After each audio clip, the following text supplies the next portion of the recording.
Assalamualaikum warahmatullahi wabarakatuh. Apa kabar para penonton sekalian? Lama kita tidak berjumpa kerana kesibukan saya menyebabkan saya lambat menceritakan kisah-kisah seram dalam channel ini. Seperti biasa, saya mengucapkan berbanyak-banyak terima kasih kepada anda yang sudi like, subscribe, kemudian share kisah-kisah pengalaman seram dalam channel ini. Kemudian saya turut mendoakan anda, semoga anda sentiasa bahagia, sihat walafiat, panjang umur, murah rezeki dan terhindar daripada segala gangguan makhluk halus di kalangan jin dan syaitan. Alhamdulillah. Kali ini kita akan menceritakan satu pengalaman seram yang dikirim oleh rakan subscriber kita bernama Tasha. Kata Tasha, cerita ini adalah cerita sahabatnya. Cuma Tasha tolong ceritakan dan hantar ke dalam channel ini. Kita akan kongsikan ceritanya. Tapi sebelum itu, mari kita sama-sama berdoa kepada Allah. Semoga saya dan tuan-tuan terhindar dari gangguan makhluk halus di kalangan jin dan syaitan.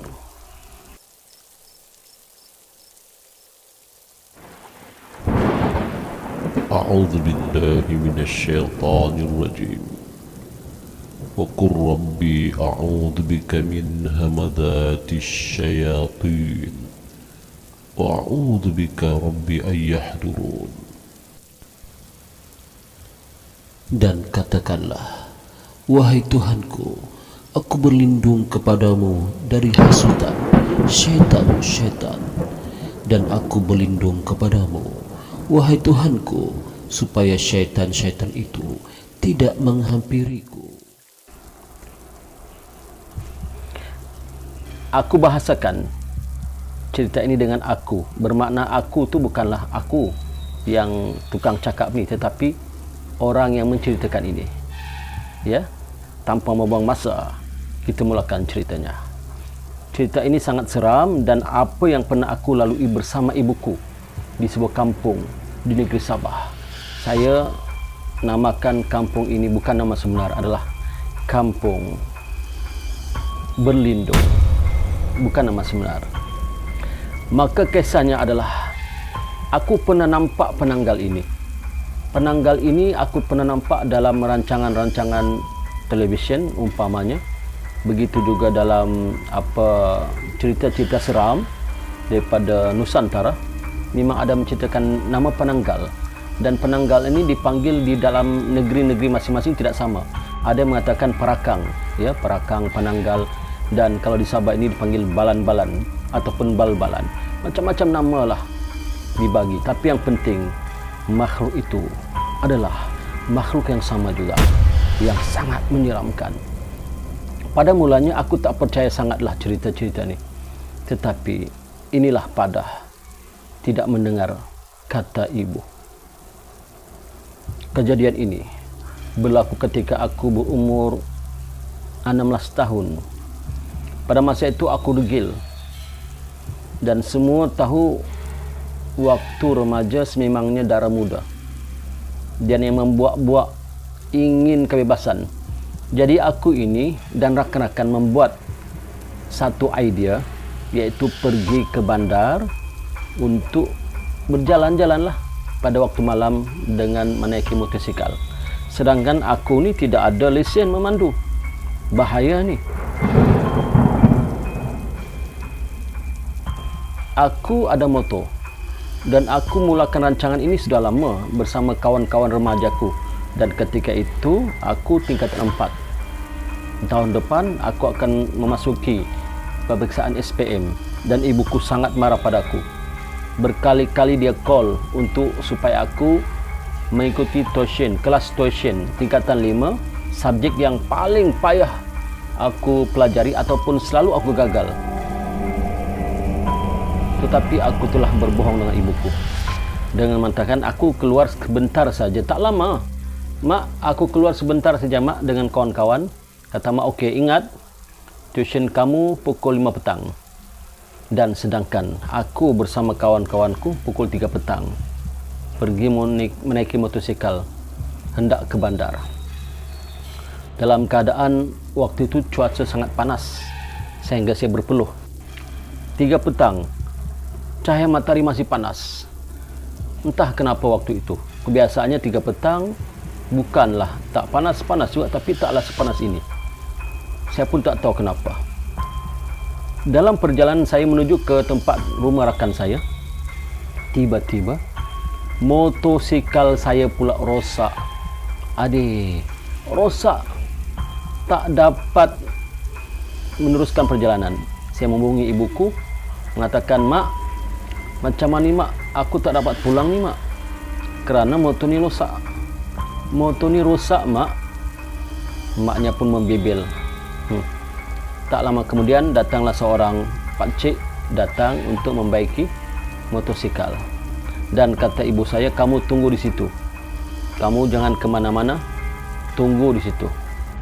Sehingga mak datang. Sedangkan tempat rosak motosikal lebih kurang 15 km. Taklah jauh sangat, tapi bagi saya sangatlah jauh kerana saya seorang gadis perempuan menaiki motosikal pula. Ya, petang-petang tu mang ibu saya sangat melaranglah. Ya, sangat melarang sangat, terutama gadis-gadis perempuan ni kalau boleh janganlah ya jalan menaiki motor pula macam mat rempit pergi ke bandar. Untuk apa? Lebih baik masuk ke stesen, kata ibuku membebel. Kerana tahun depan engkau tu dah nak SPM, faham tak? Faham ibu, tapi hati itu mendongkol. Keras hatilah, ya. Tak dengar cakap ibu. Kata ibu, "Mi, motor tu simpan ni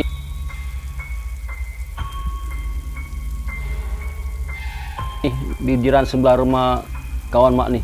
Nanti besok pagi baru kita ambil, ya. Nih, naik kereta mak ni. Kita balik sekarang," kata ibuku dalam keadaan marah. Masa itu dah hampir dengan maghrib, pukul 6 petang.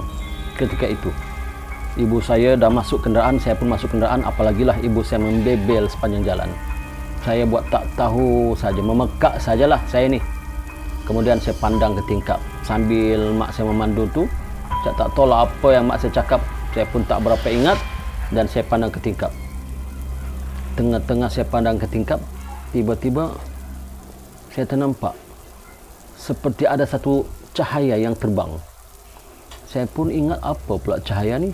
Bunga api ke apa ni? Macam bunga api, tapi tak ada bunyi pula. Biasanya kalau nampak berbola api naik ke atas berserta dengan bunyi. Ini tidak. Kemudian makin dekat makin jelas. Api-api itu seperti bola berterbangan. Tapi tidaklah banyak, hanya sebiji cahaya seperti bola itu terbang dan tidaklah laju sangat. Perlahan-lahan, jadi saya pun perhati pelan, apa benda ni? Tiba-tiba makin dekat, makin dekat, makin dekat. Masya Allah. Saya pun kata dengan mak, "Mak, cuba lihat mak, apa tu mak?" Mak saya pun tengok. Kata mak saya, "Diam-diam, jangan bising. Kalau nak tahu benda tu nanti mak cerita dekat rumah. Tapi sekarang ini banyakkanlah baca apa yang kamu baca, apa yang kamu nak baca. Surah-surah yang kamu hafal baca," kata mak saya.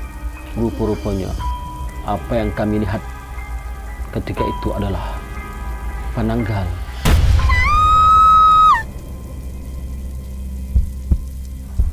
Bila kereta kami hampir dengan berbola api itu, dekat sangat, kata mak saya, tutup tingkap segera. Kerana penanggal ni dia akan masuk ke tingkap rumah ataupun apa yang terbuka ataupun pintu yang terbuka.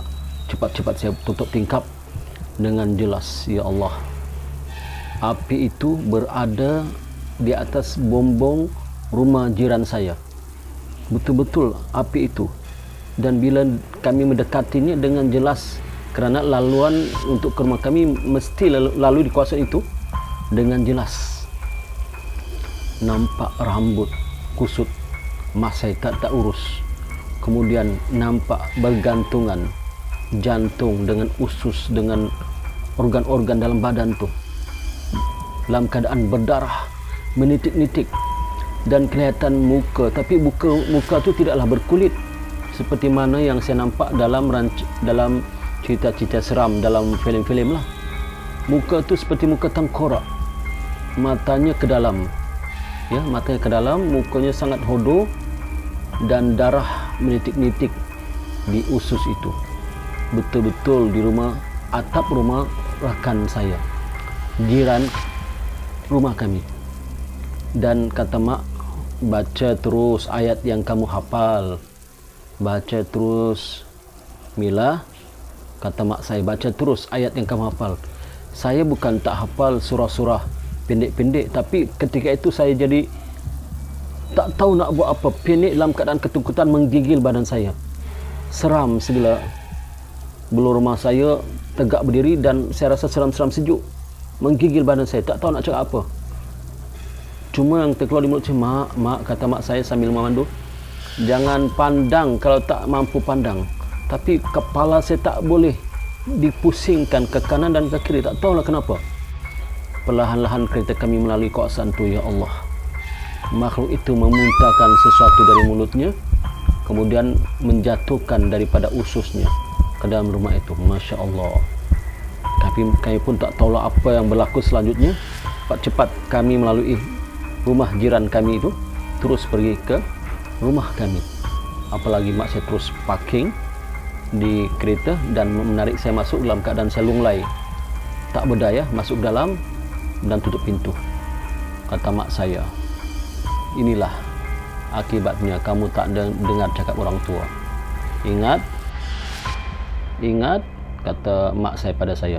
Saya pun tak tahu waktu itu nak cakap apa. Saya pun terus peluk mak saya, minta maaf banyak-banyak. Mungkin inilah padanya akibat saya tidak mendengar kata ibu sejak awal lagi. Ibu saya dah melarang jangan keluar waktu senja, apalagi waktu malam. Kau tu seorang gadis, minta maaf mak, minta maaf mak, minta maaf. Lain kali jangan buat lagi.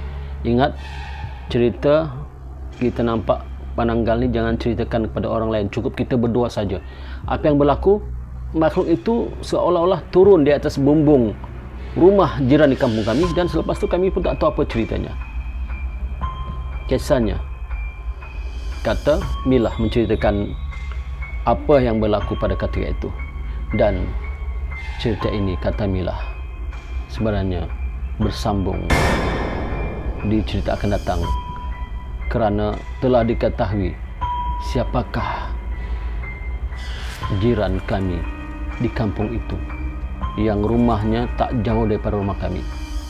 Saksikan sambungannya di cerita akan datang.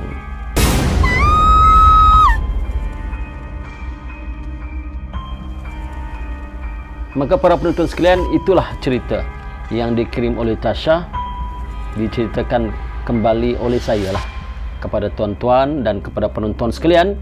Moga-moga anda terhibur. Janganlah takut sangat dan janganlah percaya sangat ya cerita ni. Wallahualam sama ada benar atau tidak. Yang mengetahui cerita ini benar atau tidak adalah orang yang berada dalam cerita itu. Apa yang penting, mudah-mudahan anda terhibur dan dapat iktibar daripada kisah ini. Sekian, berjumpa lagi. Assalamualaikum warahmatullahi wabarakatuh.